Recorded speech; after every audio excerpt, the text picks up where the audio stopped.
Laura Ingraham is known to millions as one of the most outspoken voices on Fox News.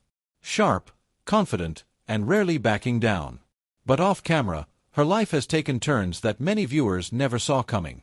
From serious health battles to family conflicts and public backlash, the story behind the persona is far more complicated than it appears. So, what really happened to Laura Ingraham? Laura Ingraham, the longtime conservative commentator and host of the Ingraham Angle on Fox News, stands out for many reasons. But what you might not know is that years prior, she battled a shocking diagnosis. In April, at age 41, she was diagnosed with early-stage invasive ductal carcinoma, a common but very aggressive form of breast cancer that was detected during a routine physical exam when her physician found a lump in her breast. Years later, Laura calls herself a breast cancer thriver and not a survivor because she says she was living her life to the fullest and not passively surviving the process. She sees the experience as an adventure that brought clarity to her life. When she was diagnosed with cancer, it came at a difficult personal time. Laura had lost her mother a few years earlier to lung cancer, which made the news of her own illness emotionally challenging. Even if she was shocked, she approached her treatment fully determined. She quickly had 2 surgeries followed by 6 weeks of chemotherapy and radiation. Her final radiation session was completed in October 2005, and by the next year she was back to work and even broadcasted news live from Baghdad in early 2006 with her hair still regrowing. Laura has said that she doesn't like to dwell on her cancer experience as she doesn't want it to define her identity or overshadow her roles as a mother and broadcaster. She said that many survivors just want to move on with their lives, reclaim their routines and relationships instead of being singled out by their diagnosis. She says that her cancer diagnosis remains in her rearview mirror and she doesn't want to be pitted or receive bad attention for having had cancer. Faith, family, and community support are what helped Laura recover. She credited her deep religious faith, the prayers and messages from friends across the country, and the closeness of her tight circle of friends for helping her through the treatment process. Although she pushed through the cancer diagnosis, it wasn't easy, especially since she had just lost her mother to the same disease a few years back. Laura Ingraham has opened up on a few occasions about the loss of her mother, which is an experience she had described as one of the biggest challenges of her life. Laura's mother, Anne Caroline Ingraham, died in 1999 from lung cancer, 6 years before Laura's own breast cancer diagnosis. The death came at a time when Laura was just building her career and forming her identity. She admitted that her mother's passing shaped her understanding of resilience, family, and faith in ways that influence her today. Laura once revealed that watching her mother battle a terminal illness was way harder to deal with than confronting her own cancer. Later, she had explained publicly that losing her mother taught her deep lessons about the fragility of life and the importance of appreciating loved ones while they are present. Laura also says that she's pleased that her mother passed years before her own health scare and she was spared the worry of watching her daughter go through a serious illness. She finds this thought meaningful and bittersweet. Her mother's influence is very important in her life. Laura usually references the values that her mother instilled in her, such as honesty, frugality, work ethic, and a sense of humor. And she says these lessons shaped her personal character, but also how she raised her own children. In interviews, she talked about the warm memories of her mother's laughter and practical wisdom, remembering small moments like her mother's funny greeting cards as sources of comfort and joy even after her passing. Laura has also talked about how her mother's death affected her perspective on time and priorities. She has said that because of her loss and health challenges, she tries not to let trivial concerns dominate her life and instead focuses on cherishing meaningful moments with her family. She usually tells friends and audiences that those who still have their mothers nearby are so blessed. But while Laura had a close relationship with her mother, the same can't be said for her brother as they have a public scandal that many are paying attention to. What really happened to Laura Ingraham from Fox News and her brother? Aside from dealing with a deadly cancer diagnosis and public political controversy, Laura has faced a very public dispute with her older brother Curtis Ingraham, and they continue to do this through social media and in interviews. Rather than being a private family matter, it has become a major scandal. The conflict between them is mostly because of deep ideological differences. Curtis, a teacher in California who is openly gay, has constantly criticized Laura's conservative rhetoric and commentary, accusing her of promoting divisiveness and hypocrisy. In a 2018 interview, he described his sister as a monster, saying that she had a destructive approach to public issues and she was ready to destroy rather than listen. He also revealed that they had a bad family background because their father was abusive and held extremist sympathies. He suggests that her upbringing might have shaped the anger she reveals today. Even on Twitter, Curtis has constantly said that he's kind of a sibling fact-checker. He constantly rebukes Laura's posts and calls on advertisers to drop sponsorships from her show. His tweets always target her responses to sensitive topics, including gun violence advocacy, immigration policies, and public health figures. He also called her pathetic for criticizing Dr. Anthony Fauci's handling of COVID-19 coverage. Surprisingly, their relationship was not always so bad. In a 1997 Washington Post essay, Laura Ingraham wrote that she had changed her views on homosexuality after she witnessed the dignity, fidelity, and courage with which her brother Curtis and his partner coped with the latter's AIDS diagnosis. But Curtis later said that as her career progressed in Fox News, she became more conservative and moved away from all those sympathetic views. This made him feel like all her previous statements felt like a sham to him. He has even called her a racist and a Nazi sympathizer and even argued that her show is divisive. He says that she focuses on her paycheck over the well-being of the world. Laura's public response to her brother's comments has been measured. After some of his most forceful remarks, she issued a statement saying that she was sad that her brother would make false and hurtful online postings. Laura has stated that her other siblings were also shocked by Curtis's remarks. But Curtis isn't the only one that is accusing Laura Ingraham. On social media, many have been pushing back against her and accusing her after she made several shocking statements. In 2025, Laura Ingraham, the longtime Fox News host of the Ingraham Angle, sparked a wave of public pushback after a segment in which she criticized younger Americans, especially Gen Z. She said that they weren't focusing on marriage and having children. During the broadcast, Laura highlighted results from a recent NBC News poll, which shows differences in how younger people rank life goals, with her commentary focusing on the low placement of marriage and child-rearing among those priorities.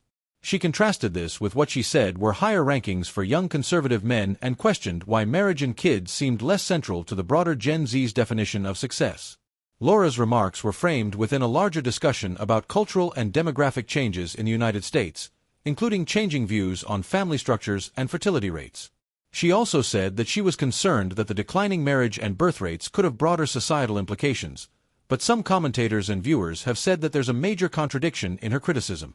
It's quite ironic that Laura is saying this when she has never been married. She is now 62 years old and is a single mother who adopted her 3 children in her 40s. She built her family independently of a traditional marriage. Many have said that she's being hypocritical and that her own life path marked by a successful career and later adoption is the same as many Gen Z individuals today. So, her statements immediately attracted backlash. But before this shocking scandal, Laura's choice to avoid marriage and adopt 3 underprivileged children attracted a lot of attention. Laura's life as a single mother is quite different from the traditional family structure that she promotes on her Fox News program, but it's also one of the most defining aspects of her personal story. Laura has never been married, a fact that she admitted publicly, and has always been private about her personal relationships. Despite this, she has built a family through international adoption, bringing 3 children into her home and raising them mostly out of the spotlight. In 2008, Laura adopted her first child, a daughter named Maria Caroline from Guatemala when Maria was about 3 years old. She later adopted 2 sons from Russia, Michael Dmitry in 2009 and Nikolai Peter in 2011, both when they were around 1 year old. These adoptions came at a time in her life when Laura was already established in her media career. She was committed to motherhood rather than a public statement. Laura has spoken about adoption as a vocation rooted in compassion and responsibility. She said that adoption should be focused on the well-being of children instead of the political considerations, stating in interviews that adoption first and foremost needs to be about the children and that they shouldn't be seen as commodities.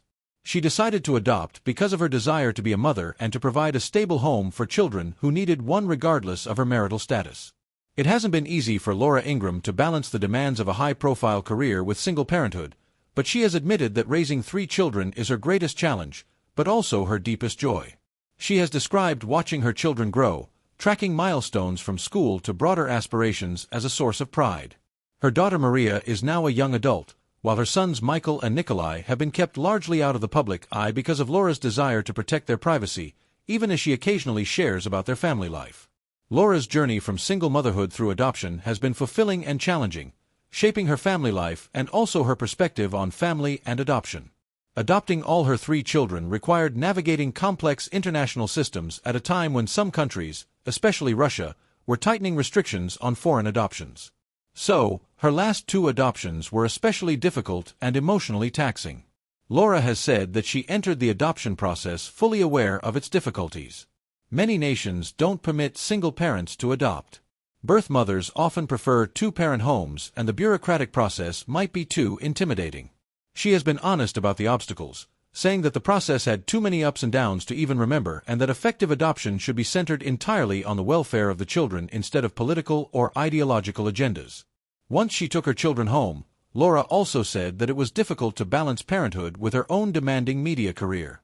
She has described single parenthood as the hardest challenge she ever faced. And even with financial stability, she had to be present for family life, homework, and bedtime routines. Laura has also reflected a blend of discipline, presence, and intentional bonding in her parenting style. She often protects her children from the spotlight and makes it a nightly habit for each child to share something positive from their day to keep them emotionally resilient. But she remains strict in the times that matter, stopping her children from having smartphones before high school. She has advocated for flip phones to communicate with children for safety and emergencies, and then provides smartphones later. Laura also focuses on enforcing rules in smartphone use. Although Laura Ingraham has adopted 3 children, she has never been married, but has a bit of a dating history. Laura Ingraham has been conservative for years and has kept much of her personal life private, and has never publicly announced a marriage or long-term partnership in her adult life. One of her earliest known romantic relationships dates back to her college years at Dartmouth College, where she dated fellow conservative commentator Dinesh D'Souza. The two were reportedly serious and even engaged at one point in the early 1980s, bonding over both politics and shared ambitions, but they canceled the engagement before marriage, and the 2 of them remained friends over the following decades, with Laura later writing a letter in support of D'Souza during his legal troubles in 2014. In the late 1990s, Laura was romantically linked to liberal commentator Keith Olbermann, an unlikely pairing given their sharply divergent views, but their relationship was very brief and neither of them publicly admitted to it. Around the same time, there were rumors that she was dating the former Democratic Senator Robert Torricelli. The most public chapter of Laura's dating life came in 2005 when she became engaged to James V. Reyes, a businessman she met on a blind date. The couple planned to get married in the spring of that year, but Laura's life took a dramatic turn when she was diagnosed with breast cancer. She focused on treatment and recovery, and the engagement was called off. From then, she decided to focus more on healing rather than having a wedding. After she recovered, Laura didn't pursue marriage again. Instead, she focused on adoption and motherhood. Adopting her 3 children from Guatemala and Russia. Raising her 3 children as a single mother became the central focus of her personal life. And she has said that her family and career give her fulfillment without the need for marriage. She also has a demanding schedule as a media personality with nightly television duties, radio, writing, and public engagements. This has left little room for long-term romantic relationships and made her more independent. Meanwhile, Laura has not only faced some scandals in her personal life, but also in her career, especially with her support of the Great Replacement theory that has been widely criticized. Laura Ingraham's commentary on demographic change in the United States has attracted widespread scrutiny, especially since it echoes elements of what critics say is the Great Replacement theory, a far-right conspiracy rooted in white nationalist thought. The Great Replacement theory is a debunked and controversial idea that says that white populations in Western nations are being deliberately replaced by non-white immigrants through immigration policies, demographic trends, and elite agendas. On her Fox News program, Laura has warned that massive demographic changes are being imposed on Americans without their consent and says that these are because of immigration and political strategy. She once said that many parts of the country don't feel like the America we know and love, saying that these transformations are due to legal and illegal immigration and suggests that they were neither chosen nor liked by the public. Critics say that this is more like white nationalist thinking. Many commentators and watchdog groups have criticized her for her language and framing. And these aren't just neutral demographic observations, but rather political rhetoric similar to the Great Replacement narrative. She often says that immigration is like an invasion and that political opponents are replacing existing voters with newly naturalized citizens or immigrants. These have attracted a lot of negative attention. At the same time, Laura has faced some advertiser boycott because of her statements. In 2018, Laura Ingraham faced one of the biggest Advertiser boycotts of her career after mocking Parkland shooting survivor and gun control activist David Hogg on Twitter. Ingraham tweeted about Hogg's college rejection letters, writing that he whines about being turned down by several schools, a comment that many critics saw as targeting a teenager still grieving classmates killed in the massacre. Hogg responded by urging his followers to contact companies that advertised on the Ingraham angle and ask them to pull their support. Within days, many major advertisers announced that they would stop buying ad time on her program. In response to the pressure and the loss of sponsors, Laura issued a public apology. Although Hogg said she only did so because she lost advertisers and not because she was genuinely remorseful. About 27 sponsors cut ties with the show and the advertising rates dropped significantly during the boycott's height. The controversy came up again in 2019 when Laura stirred fresh criticism and another wave of advertisers left. It was a graphic of controversial figures shown on her show which showed prominent voices censored on social media which included Paul Nehlen, a known white supremacist and anti-Semitic figure. There was backlash from the viewers and watchdogs who said that it appeared to defend or legitimize an extremist individual, and one advertiser pulled its support from her show. Fox News defended the segment and Ingraham, arguing the graphic was meant to highlight concerns about censorship, not celebrate extremist views. But Laura found herself facing another problem when she made a statement about a famous athlete that incited fans and viewers against her. In February 2018, Laura Ingraham sparked intense criticism when she told NBA superstar LeBron James to shut up and dribble after he and teammate Kevin Durant spoke publicly about U.S. politics and expressed criticism of then-President Donald Trump.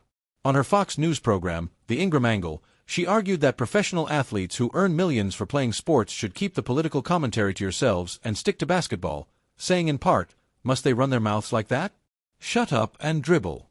Many interpreted the remarks as dismissive of athletes' voices in public discourse, especially given James and Durant's prominence as black athletes commenting on issues affecting racial and social justice. The backlash was quick and widespread. LeBron James responded publicly saying that he won't limit his voice to athletics. He stated, "I will not just shut up and dribble. I mean too much to society. I mean too much to the youth." The situation eventually blew up on social media with the hashtag "We will not shut up and dribble" and used the moment to emphasize that athletes can also engage in political issues. Many critics, including other NBA players, said that Laura's statement was racially insensitive and it was a form of dog whistle commentary suggesting that black athletes should stay in their lane instead of speaking on national affairs. Now, you know what really happened with Laura Ingraham, the famous commentator from Fox News? From being diagnosed with cancer to adopting children, which part of Laura's life shocked you the most? Let us know your thoughts in the comments.